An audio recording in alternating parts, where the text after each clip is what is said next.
Olá, meu nome é José Vitor Hack. Este é o curso livre de teledramaturgia do coletivo Texto Brasileiro. Estamos na nossa 13ª, acho que é o 13º episódio, e continuamos falando de sinopse. Vamos continuar falando de sinopse durante algum tempo, como já estamos falando já pelo 3º episódio, especificamente sinopse de telenovela, já que nós estamos na nossa tarefa hercúlea de produzir a sinopse de As Andorinhas, que é a novela do Texto Brasileiro, a novela que nós vamos entregar ao final deste curso, ou pelo menos durante o tempo em que ele se desenrolar. Vamos dar uma repassada nos conceitos dos episódios anteriores, em tudo aquilo que a gente falou. Presta atenção aí, cabeção. A sinopse é um documento de marketing e vendas. Isso foi a primeira coisa que eu disse. É a parte menos artística da construção de uma novela. A sinopse tem a função de convencer os produtores a investir dinheiro na sua novela. Ou seja, você tem que trabalhar o convencimento. A história deve ser boa, deve atender o público-alvo do produtor que está lendo, deve ter um custo de produção razoável e ser exequível, possível de ser gravada. Não tem compromisso com o dia real da sua novela. A sinopse tem como única missão colocar a sua novela no ar. Afinal de contas, novela é capítulo. O capítulo é que define as coisas. A sinopse deve focar apenas no conceito. Deixe isso muito claro. A história deve ser clara para qualquer leitor. Você precisa antever e rebater as objeções que possam surgir no leitor. A sinopse deve falar por si. Não dá para contar com um pitch que só existe na sua cabeça. Qualquer pessoa medíocre deve ser capaz de, lendo a sua sinopse, entender tudo. O tempo do leitor é, via de regra, curto e precioso. Seja conciso. Não existe um padrão para a sinopse de uma telenovela. O que vale é o conceito que existe em torno da sinopse. Ela é perigosa para um produtor. Acusações de plágio tornaram o ato de ler uma sinopse algo arriscado. É bom você ter isso em mente. Portanto, se alguém leu a sua sinopse e deu uma devolutiva, você é privilegiado, sim. Agora sim, vem a novidade, vem o que eu preparei de novo no episódio de hoje sobre sinopse. A sinopse tem que contar a história, ou seja, dizer como vai ser a novela, com princípio, meio e fim. Ela deve caracterizar os personagens de maneira eficiente. Ela deve contextualizar os temas e as suas escolhas. Ela deve dar o tom da narrativa e ela deve permitir cálculos orçamentários. Veja aí na tela, Dancing Days, um grande sucesso do Gilberto Braga. Ela tem um conceito muito claro que um cartunista, num simples desenho, conseguiu colocar na tela, como você está vendo aí. Mulheres de Areia, de Ivani Ribeiro. Um conceito muito claro, muito nítido, que é o protagonismo e antagonismo de duas gêmeas idênticas que vieram da praia e que constroem uma rivalidade entre elas em torno de um mesmo homem. Que Rei Sou Eu, de Cassiano Gabos Mendes. A história de um reino europeu que emulava o Brasil de 1989. Também você consegue ver um conceito claro. A Favorita, do João Emanuel Carneiro. Duas mulheres em oposição à mesma ideia de Mulheres de Areia, com o plus, a novidade que o João trouxe, que é de que no começo a gente não sabia quem era mocinha e quem era vilã. O Bem Amado, a história de um político corrupto,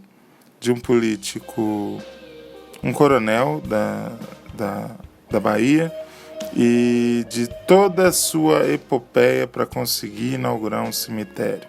É um conceito muito nítido.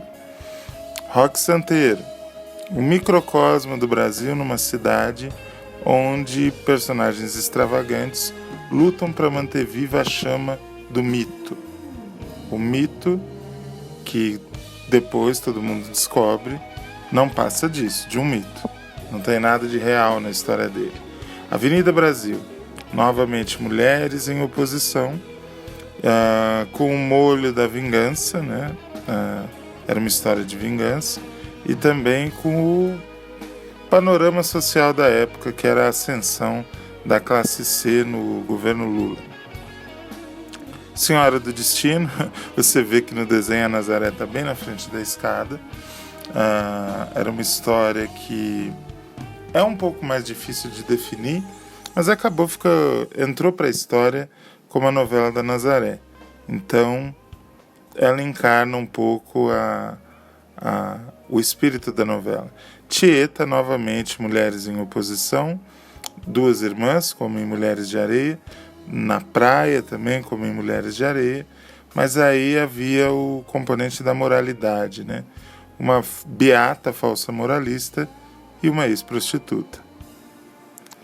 As andorinhas. As andorinhas também têm um conceito claro, como essas novelas que eu mostrei para você. O conceito claro de As Andorinhas na nossa sinopse começa a ser definido com uma coisa que eu chamo de pré-novela. Fagner, o nosso protagonista, que é um psicólogo, terapeuta, que saiu da Bahia para se estabelecer em Brasília, e que é um homem muito querido por seus pacientes, muito respeitado, mas que tem graves marcas do passado. Ele saiu da zona rural, uma comunidade próxima à Feira de Santana, na Bahia, e em Feira de Santana ele não era feliz. Ele encontrou a felicidade em Salvador, ele estudou psicologia lá ele se abriu para a vida, para uma vida que ele não tinha nessa comunidade rural em Feira de Santana, e desabrochou, né? Encontrou a vida que ele sempre foi buscar, que ele sempre almejou buscar.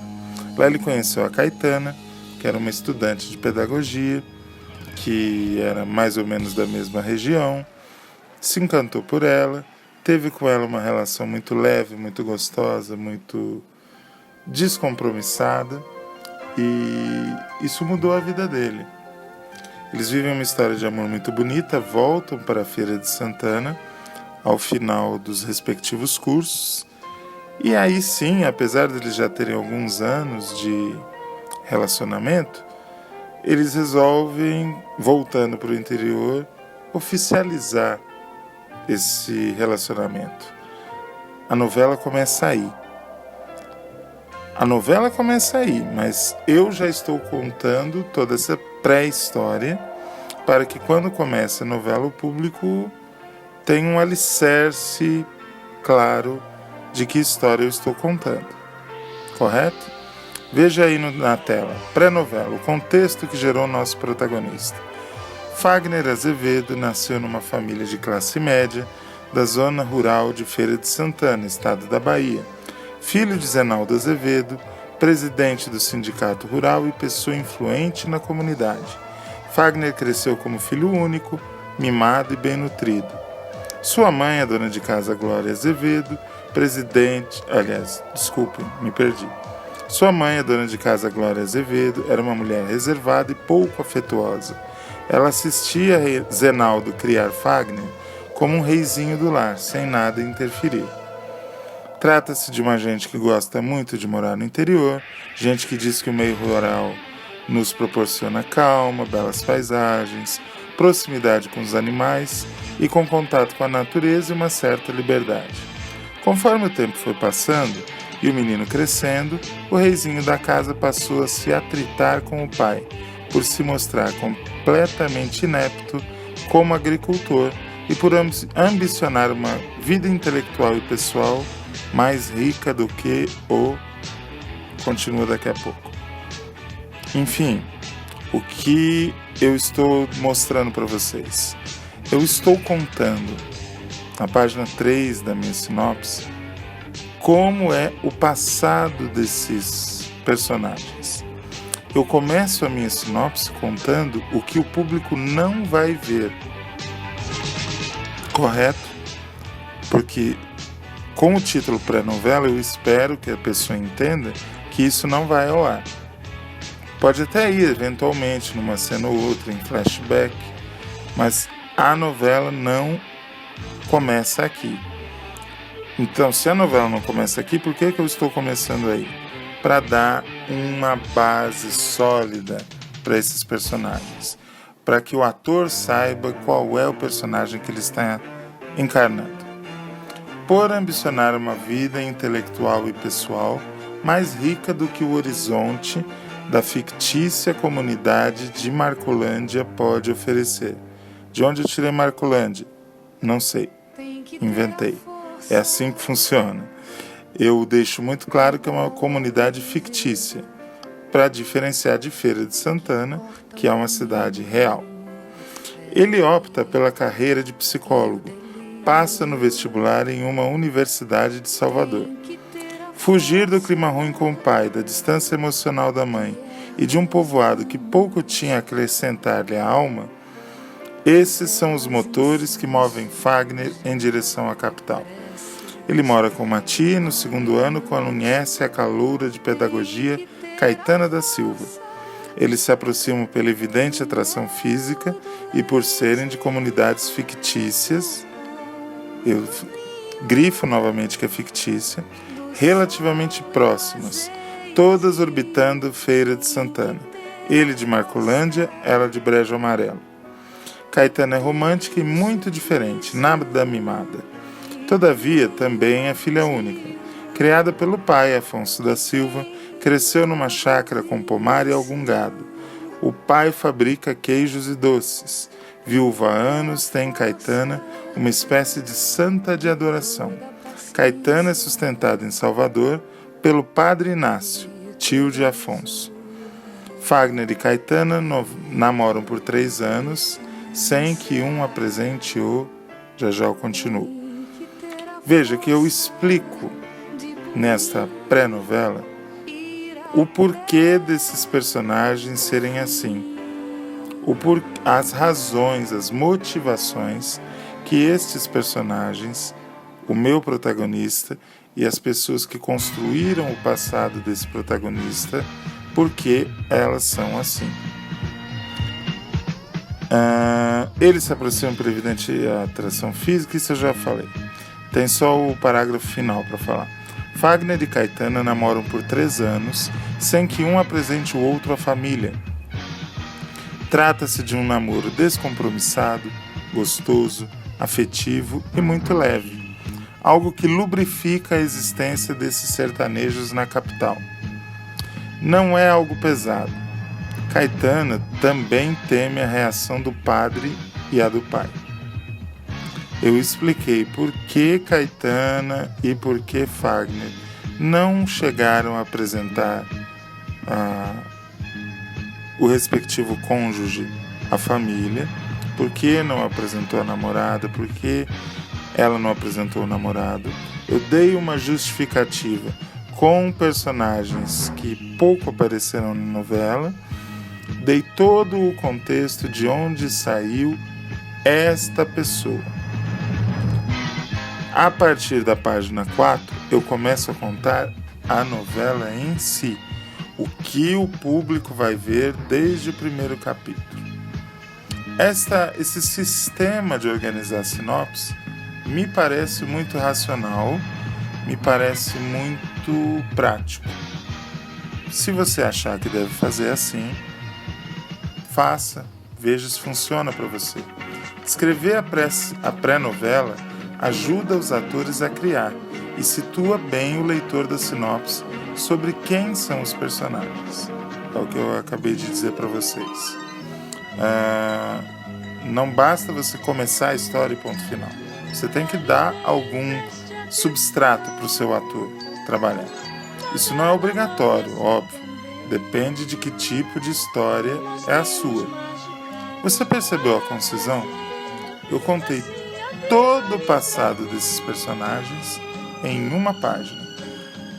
Isso tem dois viés. Por que a gente faz assim?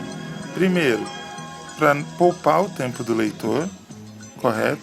E para deixar o ator criar. E atenção, se liga aí que é hora da revisão.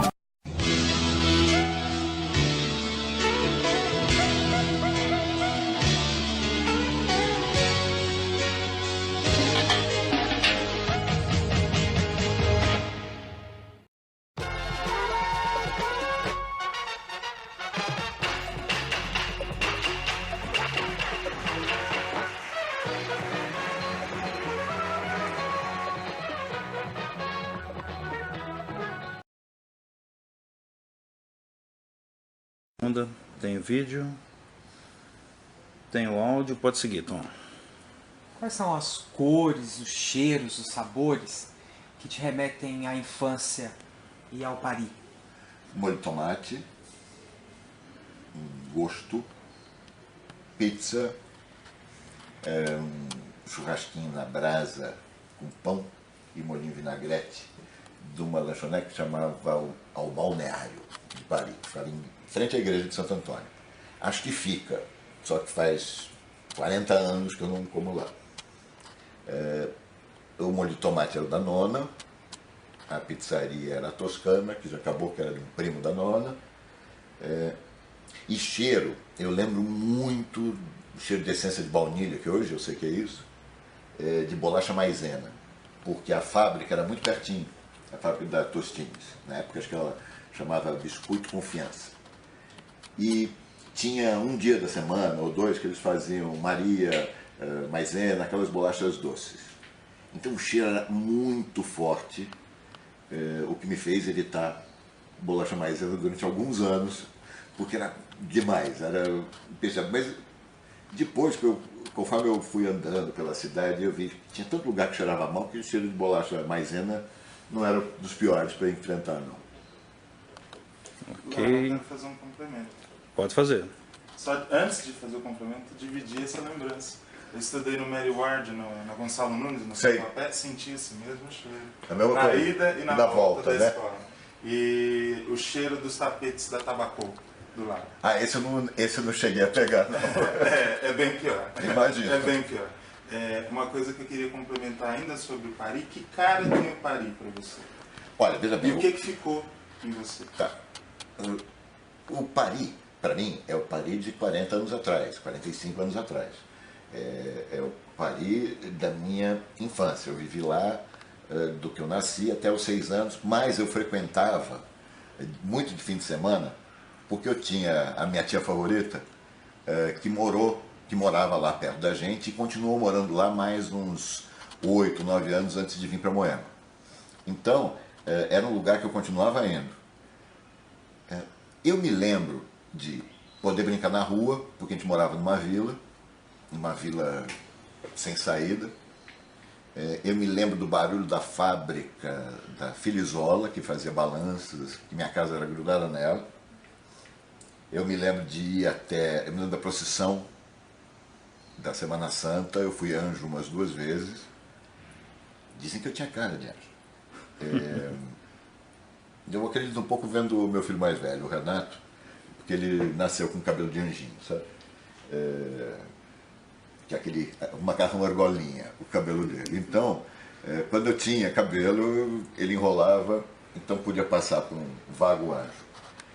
Eu lembro disso, eu lembro já de muito cheiro de diesel, que já era um lugar poluído, com muita empresa de transporte.